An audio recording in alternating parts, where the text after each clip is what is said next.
Dr. Paul Kelly. Thanks for joining us, Paul. Really appreciate your time. First off the top, I wanted to get your assessment of the reduction we've seen in new cases nationally and in the most populous state, New South Wales, over the last week. Just how much encouragement or optimism should we draw from that? I'm certainly taking encouragement and optimism, but also just with a little bit of caution there, Chris, because I think we can have some false dawns in this. What we have seen over the last few days has indeed been a flattening of the curve that we've been looking for, probably mostly related to what is still the largest input of cases into this epidemic in Australia, which is people returning from places which are far more worse affected, particularly in Europe and North America. So I think that's actually starting to bite those changes, and we're certainly seeing a flattening of the curve. Whether that will be sustained really goes to your promo there, how much we all as citizens contributing to assisting all of us to get through this problem. Yeah, I think we all understand the rules, and my issue is with the tone in which they're being implemented, I suppose, but I don't need you to comment on that unless you want to. But what I want to get from you is an assessment of Australians responding to this. It looks to me, both in the results we're seeing and in my observations around the country, that overwhelmingly Australians are cooperating with the hygiene and physical distancing rules. I agree, Chris. I think people have really taken this message to heart, and the way that Australia has changed over a very short period, just a few weeks, is quite remarkable. I look around the shops, the place where I'm working here in Canberra. The shops are pretty much empty. Of course, I'm only going there for specific supplies when required, and groceries and so on, as we're encouraging everyone to do. I look around the car parks, usually full, now less than half full. So people are really taking that message about working from home, if at all possible. The schools we see around the place, mostly empty, even if they are still open. Really only the people that absolutely need to take their children just are on taking that, Paul, I think people are really taking this on board. There's no doubt they are. Just on the schools, do you see that as a good thing that the schools are almost empty, or are you disappointed that we've ended up at that situation already? Oh, look, I've talked a lot about this in the media, Chris, about schools. I still have the firm belief that for schools, the evidence that closing schools helps with the epidemic is fairly weak, and indeed the disruptive nature of having schools closed is a concern to me. We've probably gone beyond that to a certain extent in terms of the disruption to other parts of the workforce, and certainly it is a difficult time for many Australians, but we know that people are really listening and taking that on board, and that's extraordinary how people have done that in such a short time. Well, it is worrying hearing your advice and hearing how firm that has been over many weeks, you and from Dr. Murphy as well. For instance, one of my young fellows goes to a school that is not closed, but there's something less than 10% of the students there. So people have obviously decided that schools are not okay. That's one part of the advice people seem to have been taking a different message from. Yeah, and voting with their feet, I guess, and I do worry about some of the things that have been introduced in terms of keeping those going throughout this next few months. But anyway, here we are, and we've certainly been looking at social distancing. People are understanding that now. We're doing surveys in relation to our communication messages, and that's very encouraging that people are taking on those messages, really deeply understanding what it is we're trying to achieve, and changing their lives to comply with those things.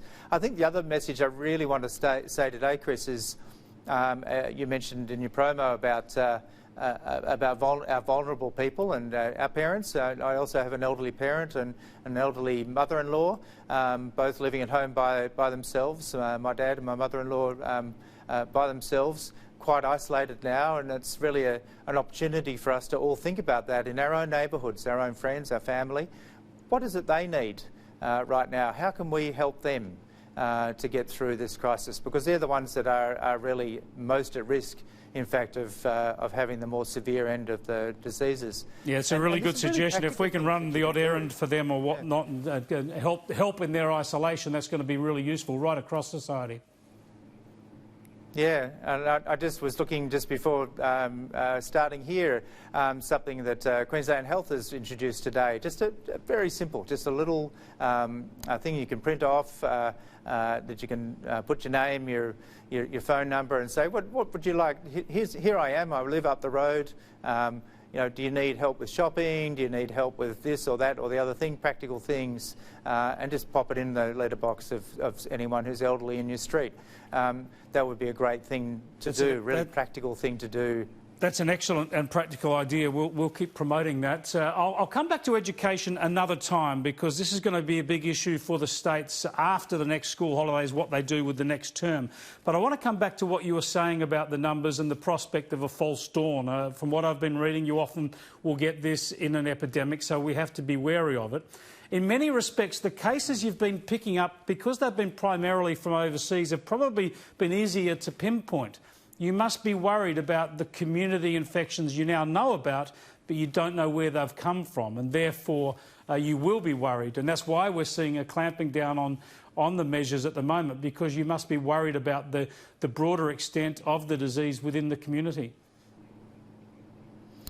Yeah, I mean, there are some people that haven't really taken the message to heart, and many of the matters that have been introduced over the last few days is really kind of making it obvious what this really means. And that social distancing thing has two elements to it. The first one is that 1.5 metre rule. We've introduced that really because we know how this virus is transmitted from person to person, and so by keeping your distance from others, that's social distancing or physical distancing, can help to decrease your chances of getting it from someone who's sick.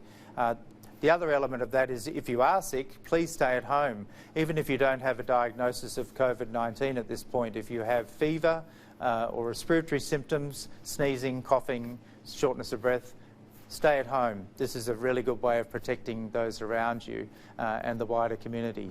And the third element, which we've seen introduced in even more stringent manner over the last few days, is limiting your interaction with other people. So if you're with one person, keep 1.5 metres, but try to limit the number of people that you interact with each day physically. And this is the way we can get on top of this virus. It's a great time for misanthropes like me. I want to get to this new deal that has been struck today, announced today, where the public health system is going to get greater access to the equipment, facilities and expertise or staff of the private health system.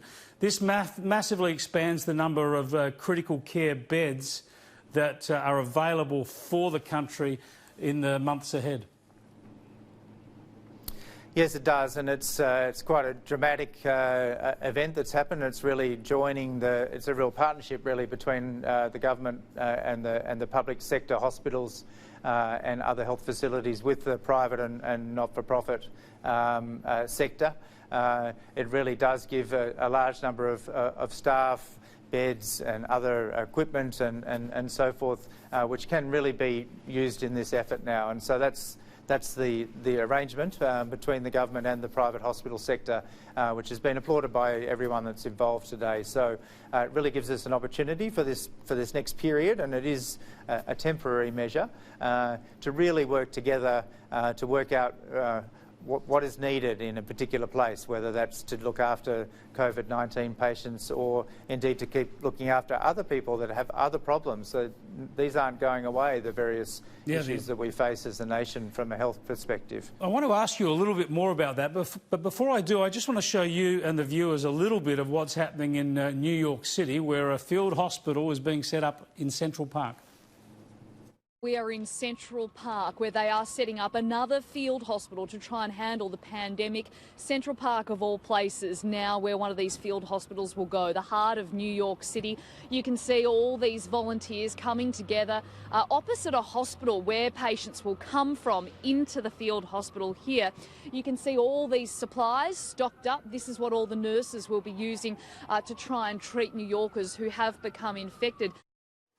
That's the situation in New York. And Dr Paul Kelly, we know Australia is in a much better position than the USA and New York, but I want to ask what sort of planning we have. You've massively expanded the resources available through this deal with the private health system. I know a lot else has been done, but are we looking at the potential of temporary hospitals or military equipment being used to bolster hospital facilities in the months ahead if we need to?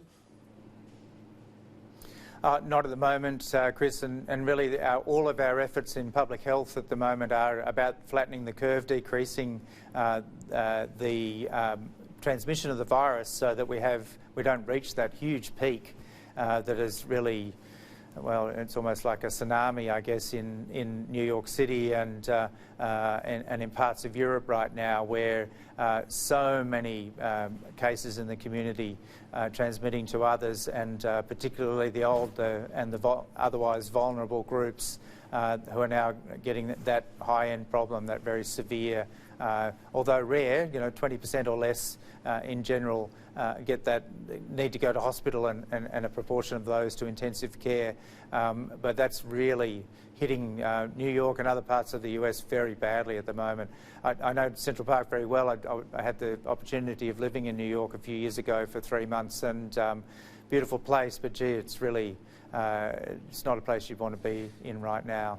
Now, when it comes to modelling the potential impact in Australia, we're expecting modelling to be released. Modelling has been released in New Zealand.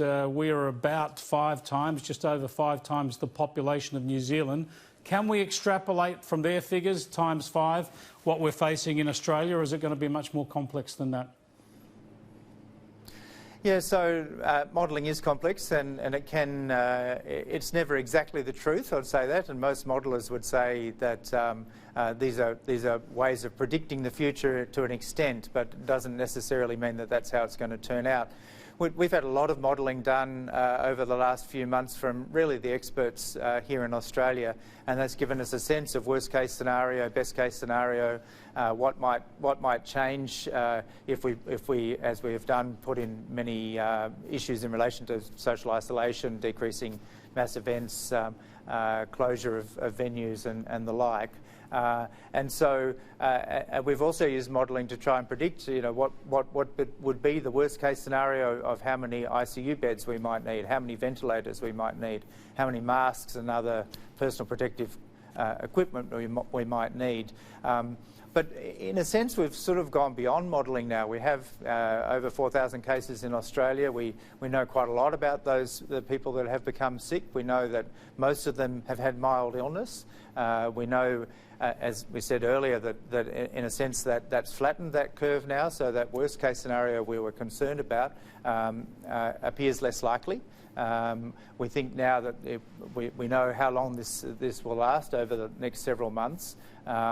We know what we need in terms of those intensive care elements as well. So we've already doubled our capacity there and looking to increase it again. And partly that the private hospitals and the suspension of some elective surgery frees up some of those things, as well as what we're doing to increase supplies. Fascinating and reassuring. Thanks for talking to us, Paul. You're welcome, Chris. Dr Paul Kelly there, who's the Deputy Chief Medical Officer